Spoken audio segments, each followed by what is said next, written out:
Hi, everybody. I'm Kathy Griffin. I am really nervous right now. I've never done a press conference. I don't really know how they work. Feel free to jump in.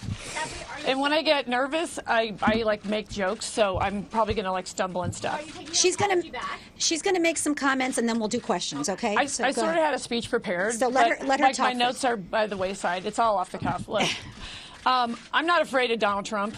He's a bully. I've dealt with older white guys trying to keep me down my whole life, my whole career. I'm a woman in a very male-dominated field. I love what I do. I love making people laugh more than anything in the world. And I have learned over the years that sometimes when you do stand-up, and I've done it in a war zone, and I've done it at Walter Reed Hospital, and I've done it at Carnegie Hall, sometimes people want, you know, a joke that's out there and a little crazy. So regarding the image that I participated in, that apology absolutely stands. I feel horrible. I have performed in war zones. The idea that this, you know, made people think of this tragedy, to have been touched by this tragedy, is horrifying and it's horrible. Trust me, if I could redo the whole thing, I would have had a blow-up doll and no ketchup. You know, I make mistakes. I'm an out-there comedian. I'm an in-your-face comedian. But I just wanted to say, you know, if you don't stand up, you get run over. And what's happening to me has never happened, ever, in the history of this great country, which is that a sitting president of the United States and his grown children and the First Lady are personally, I feel, personally, trying to ruin my life forever. Forever. You guys know him. He's never going to stop. I know him. Let me talk to like a camera like I'm talking to him. And I might make a couple jokes because I'm super nervous. Everyone's pointing to their camera. I'll just this one. All right, I'll sort of look in this direction. All right, so I know him. All right, so the Donald, it's me, the Kathy. And if you guys don't know this, if you meet him, he wants you to call him the Donald, which I've always thought was the weird. And I remember saying to him the first time, okay, I'm the Kathy, and then went right over his nest.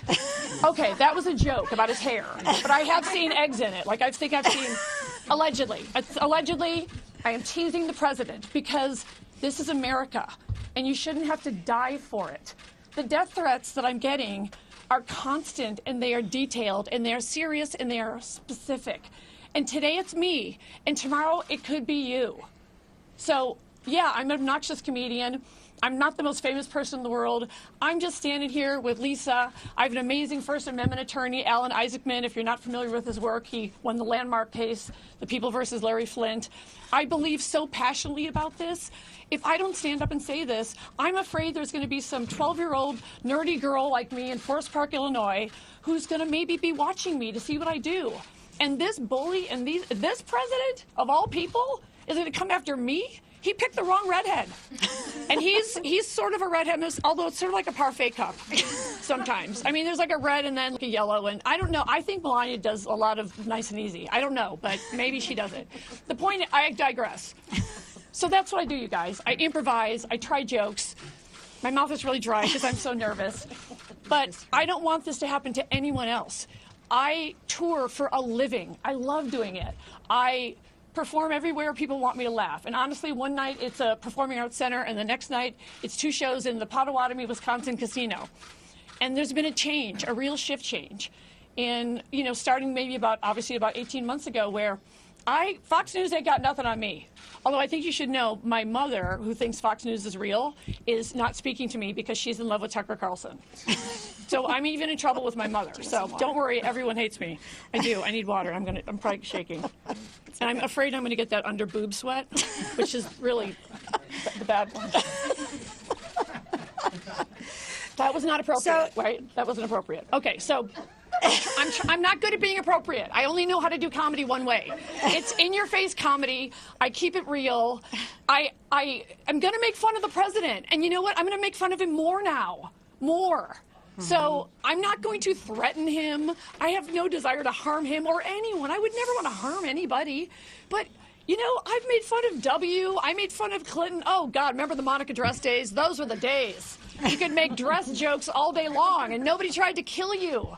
You shouldn't have to die for this. I'm under a Secret Service investigation. And the first family did not come after you with any of the other presidents. You know, it is so Yes. unpresidential for them to respond to a get comic. I get what I am. I'm the shiny object. I get it. We all know what's going on here. They're using me as the shiny object so that nobody's talking about his FBI investigation. All right, I get it. And I made a horrible, horrible mistake, and I made a horrible call. I understand.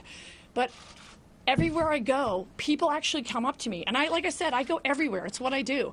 And they say, you know, oh, I'm a housewife and my kids have been driving me crazy. And, oh, I just needed 2 hours to blow off some steam. And I'm glad you went there and you're saying the things I'm thinking. Those are my peeps. I'm not for everybody. I'm barely an acquired taste, frankly. On a good day, I'm an acquired taste. But honestly, my whole career, I'm 56 years old. I'm 110 pounds wet. I've had everybody turn on me, and I just want to make people laugh. That's all I want to do. So I screwed up. But I want the gay guy who came to see me in Lake Charles, Louisiana a few weeks ago, who said, I wanted to come here because I'm scared to come out.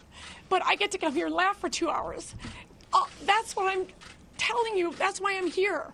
It's honestly, it's not for me. It's for them.